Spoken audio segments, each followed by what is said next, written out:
हाय hello नमस्ते welcome back to my channel. तर आज मी तुमच्यासोबत पिठलं आणि भाताची रेसिपी शेअर करणार आहे. तर त्यासाठी इथे मी एक कुकर घेतला आणि त्यानंतर त्यामध्ये एक अर्धी वाटी मी बासमती तांदूळ घेतलेले आहेत. आता ते तांदूळ आपल्याला 2 ते 3 वेळा पाण्याने स्वच्छ धुवून घ्यायचे. धुवून घेतल्यानंतर त्यामध्ये आता 1 ग्लास पाणी ओतायचं आहे आणि चवीनुसार आपल्याला मीठ टाकायचं आहे. व त्यानंतर आता त्याची लीड लावून आपल्याला तो प्रेशर कुकर गॅसवरती ठेवायचा आणि 2 ते 3 शिट्ट्या होऊ द्यायच्या. त्यानंतर आता इथे मी 4 मिरच्या घेतलेल्या आहेत, लसूण, कोथिंबीर आणि कढीपत्तासुद्धा घेतला आहे. तर आता आपल्याला ह्या मिरच्या अशा उभ्या चिरून घ्यायच्या आहेत.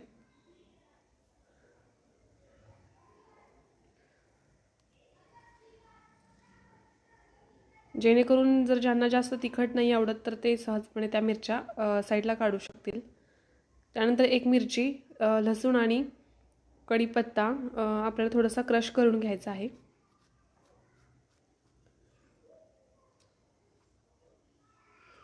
तर आता इथे मी 2 कांदे घेतलेले आहेत मीडियम साईजचे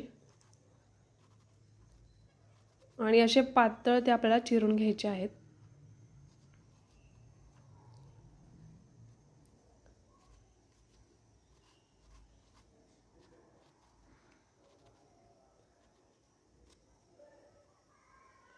तर अशा प्रकारे आपल्याला उभा आणि आडवा कांदा चिरून घ्यायचा आहे.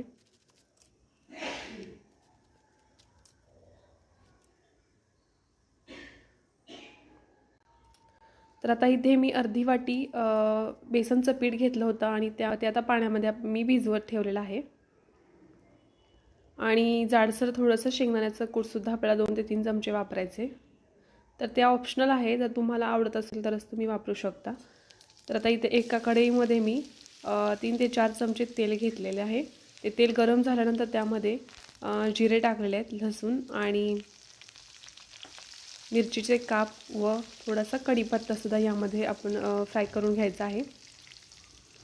तर त्यानंतर आता हा बारीक चिरलेला कांदा यामध्ये टाकायचा आहे आणि कांदा हा तेलामध्ये सॉफ्ट होईपर्यंत आपल्याला भाजायचा आहे.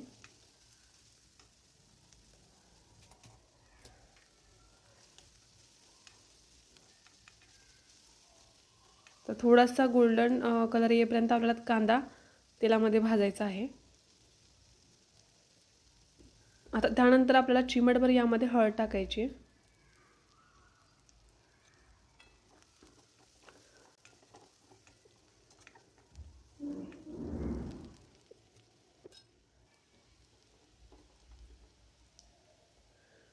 आता साईडला थोडंसं मी पाणी गरम करायला ठेवलं होतं.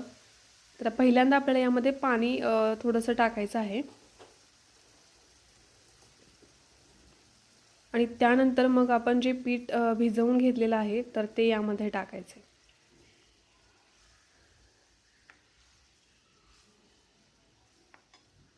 तर डिरेक्टली आपण जर पीठ टाकलं तर मग ते खाली चिकटण्याची शक्यता असते. त्यामुळे अगोदर गरम पाणी आपल्याला यामध्ये थोडंसं ॲड करायला लागेल.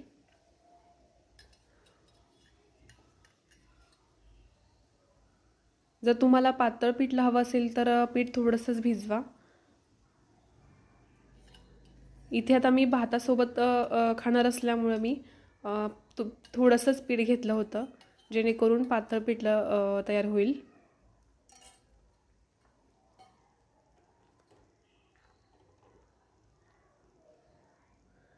तर थोडा वेळ असं स्टर करत राहायचं आहे.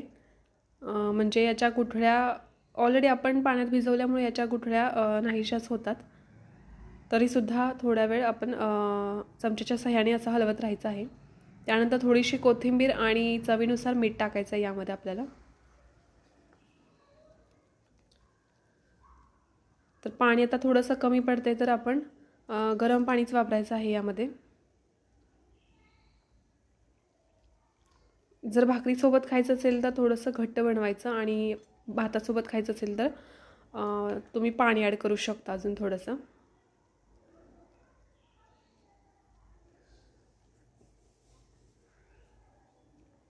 तर थोड्या वेळ असं हलवत राहायचं आहे चमच्याच्या साहाय्याने. त्यानंतर 2 ते 3 चमचेच आपल्याला शेंगदाण्याचं कूट टाकायचं आहे यामध्ये.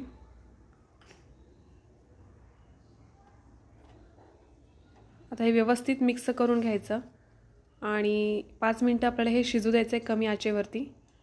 त्यानंतर हे पिठलं आपल्याला खाण्यासाठी तयार आहे. तर तुम्हाला ही माझी रेसिपी कशी वाटली हे मला कमेंटमध्ये नक्की सांगा आणि नवीन असाल तर चॅनलला सबस्क्राईब करा. थँक्यू.